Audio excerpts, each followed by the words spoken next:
हिंदू धर्म में एकादशी का बहुत ही ज्यादा महत्व माना जाता है। आश्विन माह के शुक्ल पक्ष की एकादशी को पाप कुंशा एकादशी कहते हैं। ये अपने नाम के स्वरूप इस एकादशी के प्रताप से ही व्यक्ति के सभी पाप मिट जाते हैं।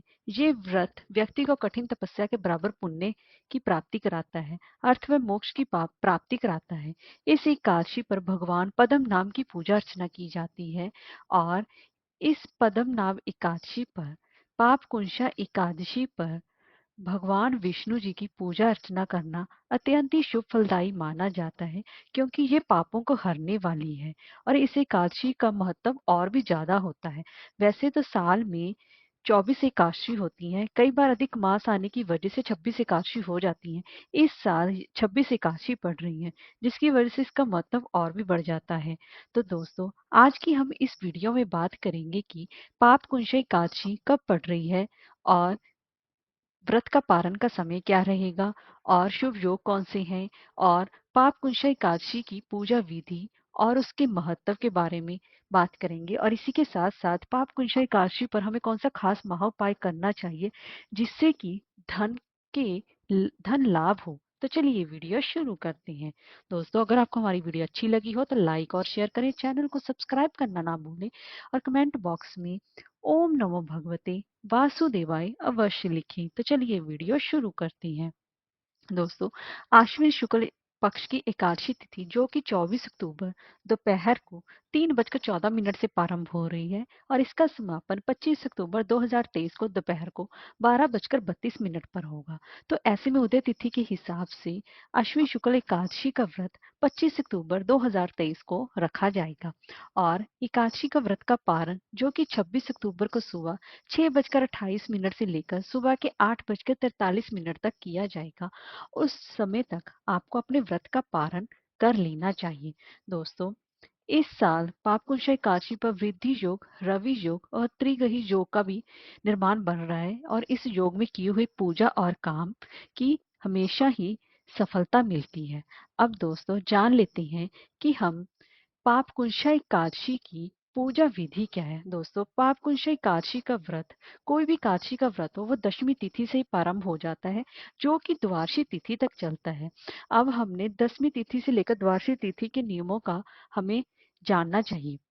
दोस्तों, सबसे पहले तो आपको पापकुंशा एकादशी के दिन के लिए दशमी के दिन सिर्फ आपको एक समय ही सात्विक आहार लेना चाहिए और सायकाल में आप खाना ना खाएं और सायकाल के समय दातुन करके आप पवित्र हो जाएं और रात्रि के समय भी आप बेड पर ना सोएं, आप नीचे बिस्तर बिछाकर सोएं।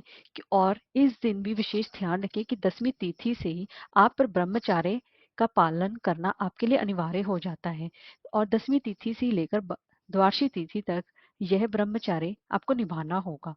अब आप सुबह ब्रह्म मुहूर्त में जल्दी उठें और स्नान करने के लिए या तो आप किसी तीर्थ पर कर रहे हैं तो वहां पर स्नान करें, नहीं तो आप घर में गंगा जल मिलाकर स्नान करें, साफ स्वच्छ वस्त्र पहने और उसके बाद अपने पूजा घर में आए। वहां पर पूजा घर में गंगा जल से पूजा घर को शुद्ध करें और फिर उसके बाद एक लकड़ी के पाटे पर लाल या पीले रंग का कपड़ा बिछाएं और वहां पर आप भगवान विष्णु जी की मूर्ति या फिर प्रतिमा की स्थापना करें। अगर आपके पास लड्डू गोपाल जी हैं तो आप उनको स्थापना करें।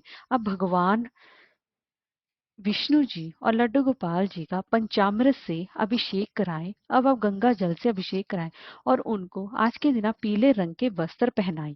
पीले रंग के वस्त्र पहनाकर उनका अच्छे से श्रृंगार करें। अब आप भगवान के निमित्त अपने व्रत का, पाप कुंशा एकादशी का व्रत का संकल्प लें और संकल्प में आप अपना नाम बोलें और गोत्र बोलें और किस कामना से कर रहे हैं उसको कहें।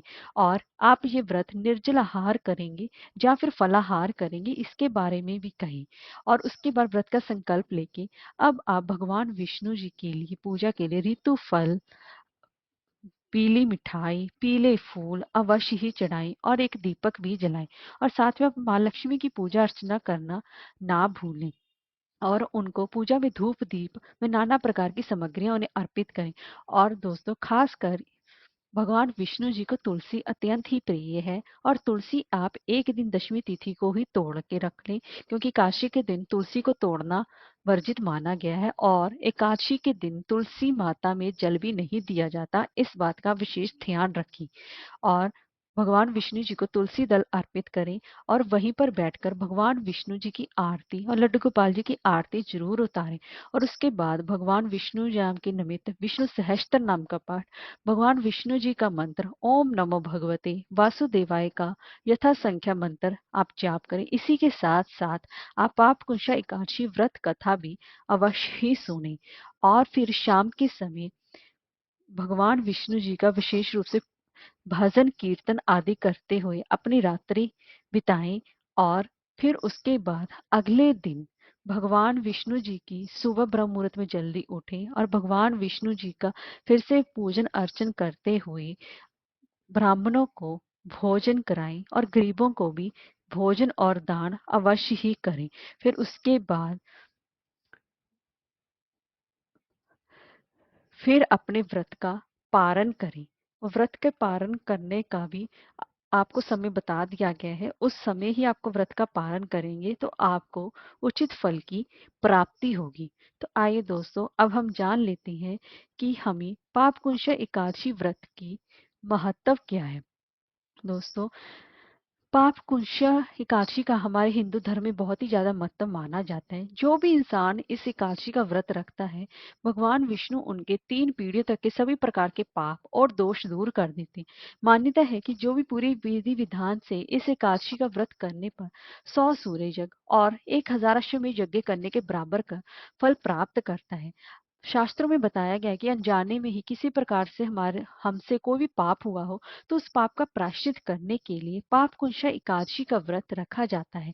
एकादशी व्रत के दौरान इंसान को अपनी इच्छा अनुसार दान भी करना चाहिए, तभी हमें पुण्य की प्राप्ति होती है और परिवार में सुख समृद्धि बनी रहती है। इस तरह से आप पाप कुंशा एकादशी का व्रत रखेंगे। आइए दोस्तों, अब जान लेते हैं कि इस पाप कुंशा एकादशी पर हमें कौन सा खास वो महा उपाय करना चाहिए जिससे कि हमें धन की प्राप्ति हो। दोस्तों, पाप कुशल एकादशी पर पीपल के पेड़ की पूजा करने से माँ लक्ष्मी अत्यंत ही प्रसन्न होती हैं। इस दिन पीपल के पेड़ की जड़ में दूध मिश्रित जल चढ़ाएं और फिर धूप दीप जलाकर विधिवत पीपल के पेड़ की 7 बार परिक्रमा करें।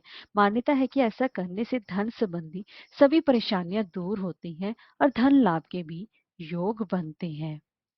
जय श्री राम।